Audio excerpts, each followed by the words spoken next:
Le livre du ciel, tome 18. 22 novembre 1925. Jésus veut que sa volonté et la volonté des âmes qui vivent dans sa volonté aient une parfaite ressemblance. Les actes accomplis dans la divine volonté se diffusent partout. Je me fusionnais dans la sainte divine volonté, selon ma manière habituelle. J'essayais d'amener toutes les choses créées sur mes genoux et de placer sur chacune un « je t'aime », un « je te remercie », un « je t'adore » et un « je te bénis », de manière à tenir compagnie à la divine volonté qui, avec tant d'amour, se trouve partout dans la création. Pendant que je faisais cela, une pensée me vint. Qu'est-ce que reçoit l'âme qui vit dans la divine volonté?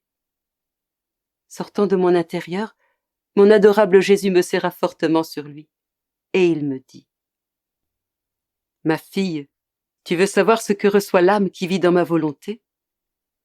Elle reçoit que ma volonté s'unit à la sienne, en lui accordant l'égalité entre nos deux volontés. Ma volonté étant sainte, pure et lumière, veut que cette âme lui devienne égale en sainteté, en pureté et en lumière.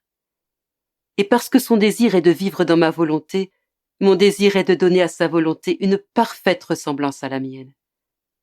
C'est pour cette raison que je te veux avec ma volonté partout où elle opère, afin qu'elle puisse sans cesse te faire bénéficier de ses actes. » En entendant cela, je dis à Jésus: « Mon amour, ta volonté est partout, et ainsi tous vivent en elle. Pourtant, tous n'ont pas de cette ressemblance. » Jésus reprit immédiatement: « Il est vrai que tous vivent dans ma volonté, puisque celle-ci est partout. Mais la plupart y vivent comme des étrangers ou des mercenaires, ou par la force des choses, ou encore comme des rebelles. Ils vivent dans ma volonté sans la connaître et sans connaître ses richesses. Ils sont des usurpateurs de la vie qu'ils ont reçue d'elle.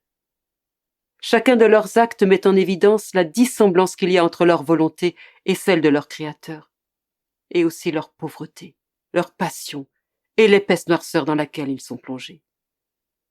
Ils sont aveugles sur tout ce qui regarde le ciel. Pour parvenir à l'égalité avec ma volonté, l'âme ne doit pas y vivre comme une étrangère, mais comme la propriétaire. Elle doit y voir toute chose comme lui appartenant en propre et en prendre soin. Cependant, il est nécessaire qu'elle connaisse bien ces choses si elle veut être en état de les aimer et d'en être propriétaire. Aussi belle et bonne que soit une chose, si elle ne nous appartient pas totalement, on ne peut l'aimer vraiment et lui accorder toute l'attention qu'elle mérite. On la regarde avec indifférence et sans s'y attacher. Par contre, si la chose devient notre propriété, on la regarde avec attention, on l'aime et on va jusqu'à s'en faire une idole. Il en est ainsi non pas parce que la chose a changé ou est devenue plus belle, mais parce que c'est la personne qui a changé à la suite de l'acquisition de cette chose comme sa propriété exclusive. C'est ce qui arrive à l'âme qui vit dans ma volonté. Elle perçoit ma volonté comme étant sienne. Elle ressent son aura céleste. Elle perçoit sa ressemblance avec celui qui l'a créée. Elle se sent investie des reflets du Créateur. En toute chose, elle ressent la puissance du fiat créateur. Dans la mer des biens qu'elle possède, elle dit: « Comme je suis heureuse! La volonté de Dieu m'appartient et je l'aime. » Les actes accomplis dans ma volonté se diffusent partout. Au lever du jour, tu m'as dit: « Que mon esprit s'éveille dans ta divine volonté et couvre de ta volonté toutes les intelligences des créatures pour qu'elles s'éveillent dans ta volonté. » Au nom de toutes, je te présente leur adoration, leur amour et leur soumission. Alors, une rosée céleste issue de ma volonté s'est répandue sur toutes les créatures, apportait à chacune la grâce obtenue par ton acte. Comme il était beau de les voir toutes couvertes de cette rosée, dont la rosée matinale est le symbole, laquelle chaque matin couvre les plantes, les embellit, les féconde et empêche de se dessécher celles qui sont sur le point de se faner. Aussi ravissante que soit la rosée matinale, la rosée résultant des actes effectués dans ma volonté l'est bien plus encore. Je dis à Jésus: « Pourtant mon amour est ma vie.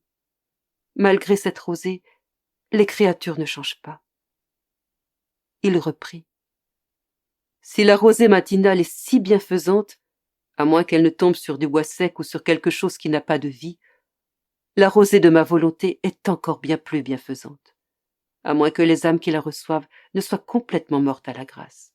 Auquel cas, cependant, par sa vertu vivifiante, elle essaye de leur infuser un peu de vie. Mais toutes les autres âmes, certaines plus, certaines moins, selon leur disposition, sentent les effets de cette rosée bénéfique.